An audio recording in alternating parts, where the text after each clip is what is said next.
I'm the infamous Father Time. Boxing is where I never leave my prime.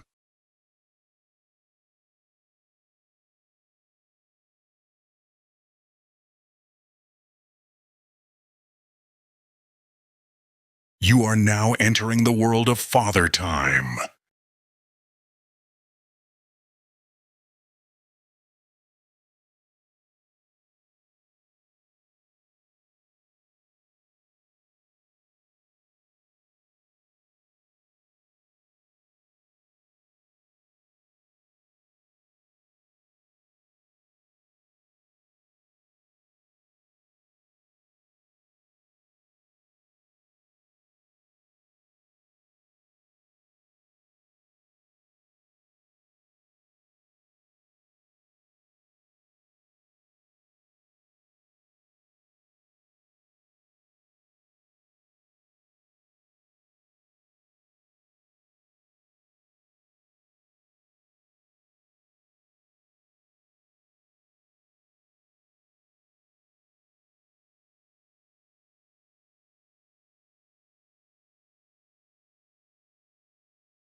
Do what it do. This is Father Time Boxing.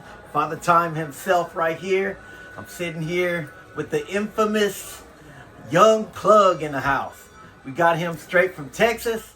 We're going to hear his testimony and let you know how he got into boxing, and also tell you about his mission and his passion, which is rapping. He's a nice up-and-coming boxer and a real phenomenal rapper. You'll find that out later. So, you think Eminem's good? You think some of these people is good? You're gonna hear his flows. You're gonna love his wordplay. All right, but we're gonna talk to Young Plug Official. John Cena, y'all never see me, I don't take it easy, I smoke for free. 9 milli, big 33 with a red beam and won't smoke on me. Purple cup, somewhere in between, stone zone data, just focusing. And to my fam, I'ma tell them I love them to the day I leave, and they know that I really mean it. Do what it do. What's happening? How's it going? Going all right, you know what I'm saying? Finally get to just chill today. That's right. So when did you get out here to Cali? Like 2 or 3 days ago, they called me up. I went midnight, drove to the airport. It's like an hour and a half drive. I get there, I gotta wait till 3 for it to open up, and then I get on a plane at 6, land here, LA at 8, came from Texas, you know what I'm saying? That's right. Land here at 8 o'clock in the morning, found my hotel, came straight to the gym, started working out, you know what I'm saying? Father Time Boxing, Jack Rabbit Boxing. That's right. Yeah. So what, tell me your story of basically how you got into boxing. What brought you out here and what's going on right there? Yeah, I was on tour with GMSC King Savage. Shouts out Savage. He's also from Texas. I was on tour with him, and he has connections with Rampage Jackson. One thing led to another. We went to Rampage's house, and I'm just in his house working 2 days straight at his kitchen counter. And he walks in like the second day. He's like, "Damn, you still working?"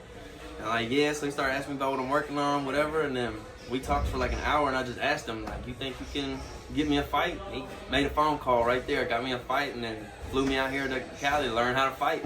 You know, That's I right. guess I'm a boxer for this month. That's right. So how do you like it so far? What do you think about boxing so far? The training. I love it. I know for sure, like, everybody thinks they can fight. You know, you see another man, you're like, oh, I could beat his ass. But I know I came in here with respect for the game. Came here understanding my ignorance to the game, you know, and it's nice being around actual boxers, actual fighters, actual trainers that are going to help me get my body right, help me feel like a freaking beast. Since high school. I played football in high school, you know what I'm saying? And then I just been making music ever since. So I lost my athletic dreams a long time ago, and now I feel like it's coming back. So it's like a real nostalgic and then also like adrenaline feeling. You know, I feel like a beast again. It's crazy. It's only the third day. I can tell you was real coordinated, you know, and you pick up really fast. Your jab was on point, and everything. You picked up the fundamentals real quick, you know, and also Ivan Silv, of course. A lot of you guys might know, might not know, but he's coming a famous coach because he's trained a lot of famous fighters. So he's especially one you might know, H2O, Ashton. That kid is phenomenal, and now Young Plug gets to train around him in the morning and get to see what real boxers do. So tell me, Young, what got you into rap? What got me into rap? That's a complicated question just because I'm from Texas. I feel like rap is just a big part of the culture. And I grew up listening to like Pimp C and Lil Wayne. And Lil Wayne always says Pimp C was his favorite rapper. So it just kind of felt like, I don't know, it always felt like it's synced up, like the synchronicities. You know, it felt like I was supposed to be in this game. And I was always rapping with, or not like with, but you know, like Lil Wayne would come on, I'd learn the songs quick. Learn how to rap with him. Eminem would come on, learn the songs quick. Yeah. And I just kept rapping, and I was always rapping other people's songs. And I would be like at parties, you know, I never drank. I'm not a drinker, but I would go to parties. Everybody's drunk, and I would just rap. We would freestyle, or a song would come on, I'd rap to them. They're all like, "Oh wow, you could rap." So I'm like, let me see if I can make my own music. And so my first song I ever did was actually a Wiz Khalifa cover. I don't remember what the name of the song was, but shouts out Wiz Khalifa.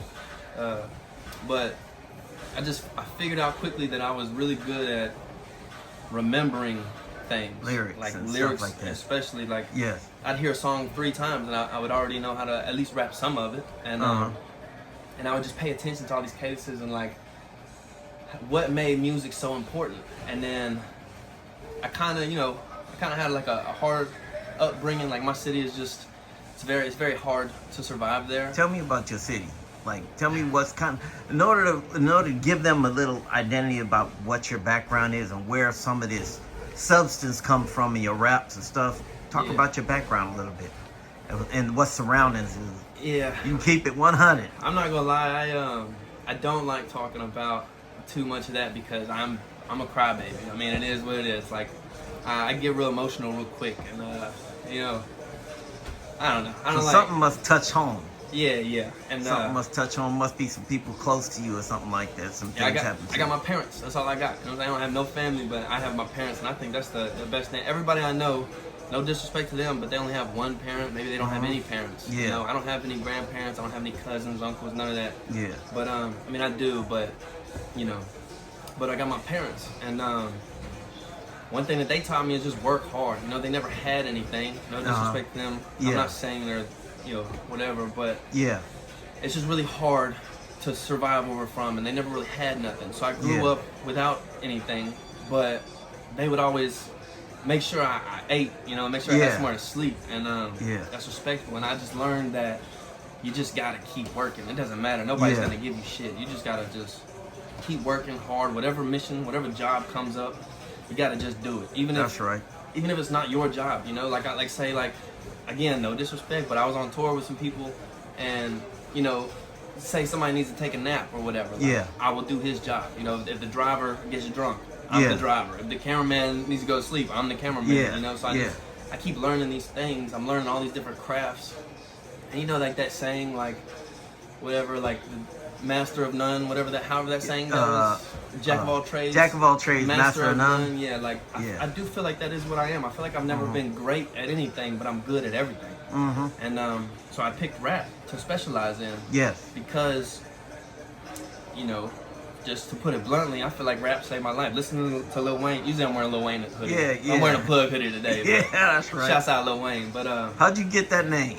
Young Plug? Yeah. I think I am a resource man. You know, doing all these jack of all trades things, I am the guy you need to come to. Like, if you need a new toilet, I know how to put a toilet in. You need a car fixed, I know how to fix cars. You know what I'm saying? Like, whatever you need, I got you. I will do the job if I can, and if I can't, I will learn how. Yeah. And so I just became the Plug because, you know, everybody thinks they know what plug means, but it's I'm more than that. I'm the guy that can get you what you need at any moment. And so I just kind of ran with that.